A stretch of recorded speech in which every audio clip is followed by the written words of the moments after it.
I'm sorry, I know it's the middle of the night, but I'm so scared. Yeah, I do understand, ma'am. I'm just Fred, scared. you have question? Ma'am? Ma'am, good morning po, ma'am.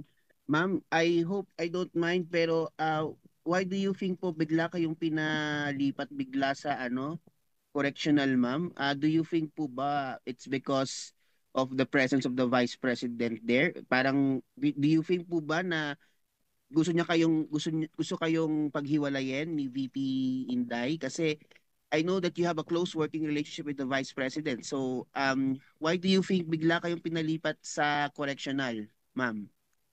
I really don't know. All I know is that I am not an accused of any crime. I am just a person detained here for 5 days until the hearing ng Monday. I have been trying to cooperate to the very best of my ability, so I do not understand why they just go to your room, get your phones, and then just tell you that they will move you to a women's correctional at 12 o'clock. Meron pa bang batas yan? Don't people get rights anymore? I am a person, I'm trying to cooperate. But they just move me there. Alam naman nila I have a chronic back concern. Tapos kanina pinayagan ako ni Chairman Chua dun sa mga request ko and then suddenly they change everything and then they come up with an order when they were not able to rule on my MR. To transfer, why? I don't understand. I did not do anything. Ma'am, ma'am, this is my last question and I'm very much sorry I'm sorry ma'am kasi I understand your situation right now. Pero ma'am, um kasi po well ma'am, ang ano na lang po siguro ang inyong next steps after this order. Are you going to file are you going to trigger I'm na not po ba leaving ma'am this the room. filing I of am not leaving this room. I am a Mhm, mhm, detained here, here mhm, in the House of Representatives detention facility for 5 days until the hearing on Monday. mhm. Nobody can just come in here and demand to transfer me in the middle of the night. I have my rights. I am Okay not ma'am. accused of any crime. I am not Mhm. leaving this room. Okay po ma'am. Yun lang po ma'am. Thank you po ma'am. Alam niyo mga kababayan, nung pinapanood ko yung clip na yan ni Attorney Zalaika Lopez, ang naiisip ko po ay yung mga taong hindi nabigyan ng karapatang pantao nung panahon po ng EGK, panahon ng tukhang or giyera kontra droga. Yung po yung naiisip ko kasi narinig ko siya, binanggit niya na parang wala na ba siyang karapatan and parang yung karapatan, kalayaan po, yun yung pagkakaunawa ko sa sinasabi niya. And nung nanood ako ng mga rally, no, pagwewelga ng mga DDS kagabi, ang kanilang mga nakalagay sa placards, karapatang pantao, at saka yung demokrasya, no? Kasi nga po, tinutukoy nila yung nangyari kay Attorney Zalaika Lopez, no? Parang tinanggalan daw ng karapatan. So, habang pinapanood ko yan at habang pinapanood ko yung mga videos ng pagrarally ng mga DDS, ang naiisip ko yung mga tao na hindi binigyan ng due process at karapatang pantao noong kasagsagan po ng EGK, no? So sabi ko, bakit itong mga DDS na ito napaka double standard at hypocrite, no? Noong panahon na may mga tinutumba, mga vigilante killings, mistaken identity, tanim ebidensya, at saka mga nanlaban daw pero yung iba talagang napatunayang hindi nanlaban, ano? Bakit sila noon palakpakan sila kapag may balitang ganyan, yung mga kapwa nila Pilipino na tinanggalan ng karapatang pantao at hindi binigyan ng due process. Tapos ngayon, nag-iiyakan sila, nagrereklamo sila, nagwewelga sila, at ang sigaw nila ay karapatang pantao, human rights, at saka demokrasya. Samantalang nung panahon nila, marami tayong mga kapwa Pilipino ang natukhang na EGK nang hindi nabigyan ng due process, tinanggalan ng karapatang pantao. Ako naman po naniniwala na yung iba doon ay talaga naman po sigurong gumagamit at user or pusher. Pero marami din pong nadamay na inosente, mistaken identity, at saka sinadyang taniman ng ebidensya at pinagbintangan. No, sabi ko, nung mga panahon na yon, na ang dami din namang hindi binigyan ng karapatang pantao at saka talaga namang hindi binigyan ng due process. Bakit kayo nagpapalakpakan? Bakit tuwan-tuwa kayo? Tapos ngayon, yung inyong kasamahan, buhay na buhay, natatakot lang, hindi ko alam kung bakit natatakot, Kung ako niyan na nasa custody ka ng authority, para sa akin dapat mas makaramdam ka ng safety, no? At saka comfort kasi nasa otoridad ka. Kasi ako po may tiwala na sa kanila ngayon eh. May tiwala na ako sa polis at sa mga otoridad. So, hindi ko alam kung bakit siya natatakot pero para sa akin yung audacity at pagiging hypocrite at saka double standard ng mga DDS para manawagan, sumigaw ng karapatang pantao, para kay Atty. Lopez, para sa akin napaka-hypocrite po at napaka-double standard. Dahil nga po, sila po ay walang pakialam sa karapatang pantao at sa karapatan ng due process at demokrasya noong panahon ng kanilang panunungkulan, mga kababayan. Bukod doon, naisip ko rin na bakit ako magbibigay ng simpatsya or maaawa sa kanya kahit umiyak siya. Naalala ko yung mga kababayan natin na nagugutom, naghihirap, namamatay dahil hindi nakakapagpagamot, nakakapagpa-hospital, tinutubuan ng bukol, lumalaki ang bukol, nagiging cancer, lumalala, at namamatay po dahil hindi po kaya magpagamot. Bakit? Dahil yung mga pera ng taong bayan na dapat inilalaan sa healthcare natin, sa health system ng ating bansa, ay napupunta sa katiwalian. Ninanakaw po, binubulsa, kinukupit. No? So, yun po yung naisip ko. Sabi ko, nag-iiyak ka dyan, na-detain ka lang naman at pansamantala lang yan. Pero natanong ko sa sarili ko, naisip kaya niya yung mga kababayan natin na naghihirap, nagugutom, hindi nakakapag-aral, hindi nakakapagpagamot, hindi nakakapagpa-hospital dahil sa malalang korupsyon. Yung kanilang issue na kinakaharap ay may kinalaman sa katiwalian, mga kababayan. May kinalaman po sa korupsyon. Hindi tamang paggamit or kaduda-dudang paggamit ng confidential fund at iba pang pondo ng OBP at ng DepEd. So ako sabi ko, hindi ako maaawa sa mga ganyang inaakusahan or tila involved, no? Or talagang dahil dyan, na-detain, dahil may sinubukang pigilan na malaman ng mga Pilipino, hindi ako magbibigay ng simpati at awa kung meron akong mga kababayan na namamatay dahil nagugutom at namamatay dahil hindi makapagpagamot sa kanilang mga sakit. Mga kababayan, in the first place, bakit ba siya naandyan? Hindi sana siya nag-iiyak dyan at hindi sana siya makakaranas ng detention kung hindi niya sinubukang pigilan ang pinasusumpinang dokumento ng House of Representatives mula sa COA. Sinubukan nilang pigilan ng COA na isubmit ang mga dokumento na pinasusumpina ng Congress, no? So in a way, parang nakialam siya sa trabaho ng HOR or House of Representatives. Parang pinipigilan nila na gawin ng House of Representatives ang kanilang dapat gawin. And in a way, parang pinigilan nila na malaman ng mga Pilipino ang totoo. Kahit pa anong dahilan niya kung bakit niya sinubukang pigilan yon. Kasi siya yung sumulat, hindi po ba mga kababayan? Kahit ano pang dahilan nila, wala silang karapatan. It's not their call. Call yon ng House of Representatives. And dapat malaman ng taong bayan kung ano yung dapat nilang malaman. Pero ano yung ginawa nila? Anong sinubukan nilang gawin? Sinubukan nilang pigilan ito. Sinubukan nilang pigilan na malaman ng mga Pilipino ang totoo. And for me, in my opinion, that's betrayal of public trust. Yan yung mga elemento na makikita mo sa sistemang tiwali, sa sistemang kurakot. Yung pagpigil sa publiko ng mga impormasyon na dapat namang malaman ng mga Pilipino. Tapos nung na-detain ka, ayan, iiyak-iyak ka at pakiramdam mo, natatakot ka. Na in my opinion, wala naman dapat ikatakot. Yung mga tao nga sa EGK, wala na, namatay na. Hindi na nila kaya ipagtanggol ang sarili nila sa korte. Tinanggalan sila ng karapatang pantao at pinagkaitan sila ng tamang due process.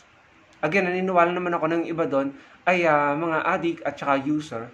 Pero marami rin po ang nadamay na inosente at napatunayan na po yan. Meron pong nagpatay-patayan para makaligtas sa sinasabing nanlaban, no? Pero nung nabuhay siya, pinatunayan niya sa korte, hindi siya nanlaban at hindi siya addict. Can you imagine, ilan pa ang kagaya niya na hindi binigyan ng karapatang pantao at due process. Tapos maririnig mo ang mga taong ito, nagbibigyan ng simpatsya, umiiyak. Bakit? Dahil na-detain? Bakit na-detain? Dahil may kinakasangkutan at naaakusahan ng katiwalian ng may kinalaman sa pondo ng taong bayan. So paano tayo maaawa at magbibigay ng simpatya sa mga taong ito, mga kababayan? Eto pa, pakinggan niyo po itong video na ito. Iba naman po ito, gusto ko lang pong sagutin at bigyan ng reaksyon. Eto po. So, hello. Naalala niyo ba yung PACC? That's a Presidential Anti-Corruption Commission na itinatag ni PRRD nung panahon ng administration niya na pinamunuan naman ni Greco Bellica. Naalala niyo ba yan? So, noong pagkaupo nitong si Ngagva, Executive number 1, binuwag niya, chinugi niya yung PACC or Presidential Anti-Corruption Commission na itinatag ni Pangulong Duterte nung panahon niya. So, ngayon, nare-realize na natin na kaya naman pala corrupt all you can. Yung palang PACC o yung komisyon na para mag-imbestiga sa mga corruption ng mga politiko is binuwag agad-agad ni Ngagva. Siguro naisip niya na magiging hadlang sa kanyang asawang si Kokak at saka sa pinsan niyang si Tambaloslos ang PACC. Kaya kailangan talaga itong buwagin agad-agad. Nakakaloka. Kaya imagine, kasi nung panahon na binuwag ito ni Bangag, hindi ako masyadong nag-worry because hindi ko naman din alam na hayop pala talaga pagdating sa nakawan ang asawa niyang Bilat at ang kanyang pinsang si Tambaloslos. Can you imagine? Kaya pala ito yung unang-unang tinagal, Executive number 1. Buwagin ang PACC. Oh my gulay. O now, alam nyo na. Ngayon, bumalik na ba sa alaala nyo yung PACC ni Pangulong Duterte? Yun man pala, yun na agad unang tinarget ni Ngagva. Buwagin ng PACC. What the?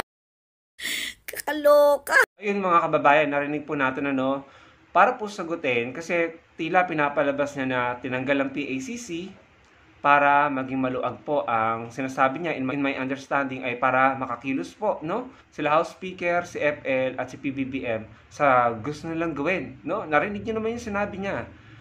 Ito po yung sagot natin diyan.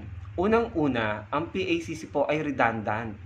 Dahil ang trabaho ng PACC ay ginagawa na ng Office of the Ombudsman. Ginagawa na rin ng PCGG at ginagawa na rin po ng Office of the Executive Secretary. So tatlong ahensya na po ang nagtutulong-tulong para gawin ang function ng PACC. So redundant po ang PACC. Kaya tinanggal, pinasara. Dahil gumagastos po ang gobyerno, ang taong bayan, para sa isang ahensya na ginagawa na rin naman ng ibang ahensya ang trabaho niya. Pangalawa, hindi po totoo na kaya tinanggal yun ay para makakilos ng maayos para sa kung gusto mang kumupit ng mga taong tinutukoy niya. Hindi po totoo yan. Dahil kung yung po ang layunin ng Pangulong Bongbong Marcos, dapat PCGG po ang tinanggal niya. Naalala niyo yung PCGG? Sila po yung humabol sa kanila, di ba? Sa pamilya ng Pangulong Marcos Jr. PCGG ang humabol. Pero hindi niya pinasara ito. Sa katunayan, luklok pa siya ng panibagong chairman. Patuloy ang PCGG. So kung totoo ang sinasabi niya, dapat PCGG ang pinasara ng Pangulong Bongbong Marcos. Kasi yun po yung humabol sa pamilya niya . Yun din po yung nagpakulong kay ERAP, if I'm not mistaken, and yun din po yung umusig kay PGMA. So, sablay na sablay ang pinagsasabi nito ni ate. Kung gusto ng Pangulong Bongbong Marcos na tanggalin ang mga ahensyang lumalaban sa katiwalian, dapat tinanggal niya ang PCGG. Pero tinanggal lang niya ang PACC dahil redundant po gumagastos ang bansa sa isang ahensya na tinatrabaho naman na ng ibang ahensya yung gawain niya. Pangatlo, mga kababayan, ano bang nangyari sa PACC noong panahon ni President Duterte? Ito yung mga balita, mga kababayan. Kasi kung ang sinasabi nila ay para puksain ang katiwalian ng panahon po ni President Duterte, kaya kung may PACC, tingnan nyo ang mga balita, mga kababayan. Eto, international news, Forbes, Duterte is turning Philippines into a more corrupt and less democratic state. Ito pa, Duterte and the damage done, grand corruption. So ayan po ay ilan lamang sa mga international news na nabalitaan natin na nagpapakita na lumala po ang korupsyon noong panahon ni PRRD, mga kababayan. Kaya parang naging useless po at walang silbi ang PACC kasi lumala po ang korupsyon. Tapos gumagastos ang taong bayan para doon sa ahensyang yon. So bakit nga naman ipagpapatuloy pa kung wala naman tayo napapala? Lumala ang korupsyon. Ano pa ang isang patunay na lumala ang korupsyon? Pumunta kayo sa website ng Corruption Perception Index. Doon nyo makikita ang ranking ng mga bansa kung paano sila lumaban sa korupsyon. Nung panahon ni Pinoy, for instance, ang dami niyang pinakulong ng mga senator, may presidente pa siya na pinaaresto, hospital arrest, no, si PGMA. Nakita ng Corruption Perception Index na magaling ang reforma at paglaban ng Pinoy administration laban sa korupsyon. Kaya gumanda ang ranking ng Pilipinas nung time ni Pinoy. For example, nung taong 2014 ng Philippines, ang kanyang ranking ay 85. Tumaas, nakita nyo, nag-green. Ikumpara nyo yan sa ika-4 na taon ni PGMA at ikumpara nyo sa panahon ni Pinoy 2014. Ngayon, punta tayo sa ika-4 na taon ni PRRD 2020. Ano naging ranking ng Pilipinas sa Corruption Perception Index? 115, lumagapak po. Kung noong 2014, dahil sa reforma at paglaban ni Pinoy sa korupsyon, yung mga naipakulong ng mga senador at matataas na opisyal at si Janet Lim Napoles, umangat ang ranking ng bansa sa CPI. 85 ang ranking niya. Pagdating ng panahon ni PRRD, after 4 years, bumagsak, naging 115. Diyan po kayo pumunta mga kababayan sa website ng Corruption Perceptions Index. Tignan nyo ang ranking ng Pilipinas kada taon. Tignan nyo kung sino presidente ng taon na yon. At mas maganda po ang ranking ng Pilipinas nung panahon ni Pinoy kumpara kay PGMA at kumpara kay PRRD. Siyempre, hindi natin pwedeng ikumpara yung kay PBBM dahil hindi pa po tapos ang kanyang termino, mga kababayan. So, sa madaling salita mga kababayan, hindi po napakinabangan ng mga Pilipino ang PACC. Hindi po tumalab, no? Hindi po effective ang PACC sa paglaban sa korupsyon.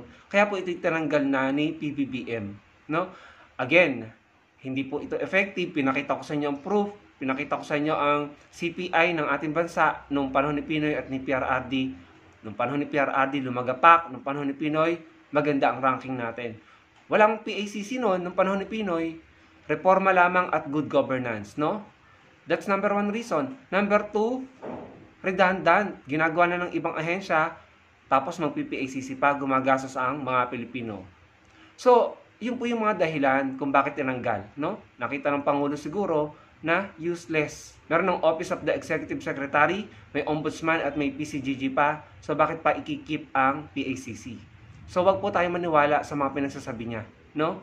Sa aking pong opinion, minamalay niya ang mga aksyon at mga desisyon at polisiya ng Pangulong Bongbong Marcos para lamang sa kanilang benefits at ikababango ng kanilang mga politiko. So, yun lamang mga kababayan, no? Sa mga nasusukol dyan, inaakusahan ng korupsyon, katiwalian, wag po kayo magbigay ng simpatya at awa. Magbigay tayo ng simpatya sa mga kababayan nating naghihirap, hindi nakakapag-aral, hindi nakakapagpagamot, namamatay dahil sa talamak na korupsyon. Dahil sa perang dapat inilalaan sa health system at education at sa pag-angat ng buhay ng ating mga kababayan ay napupunta sa katiwalian. Kaya maraming kababayan tayo ang nagsasuffer. Kaya yung mga umiiyak at mga natatakot kuno dahil na-detain sila, isipin nyo na lang po ang mga kababayan natin na nagsuffer, naghihirap at namamatay dahil po sa korupsyon. Isipin po natin yung mga kababayan natin na hindi binigyan ng due process at karapatang pantao. Kapag nakakarinig tayo ng panawagan ng mga taong inaakusahan ng katiwalian or involvement sa katiwalian, na nananawagan sila ng simpatya, karapatang pantao at demokrasya, alalahanin natin ang ating mga kababayang mahihirap. At huwag po tayo basta-basta maniwala sa mga kuda ng mga taong hindi naman nagsasaliksik at walang basihan, kumukuda ng walang basihan. Yun lamang mga kababayan, maraming pong salamat sa inyong panonood. Sana po may napulot kayo sa aking video. At sana po makapag-komento kayo, lagi ko pong binabasa ang inyong mga komento. At huwag niyo pong kalimutang i-like ang video natin, napaka-importante po niyan. At magkita-kita po tayo sa susunod kong video. Marami pong salamat.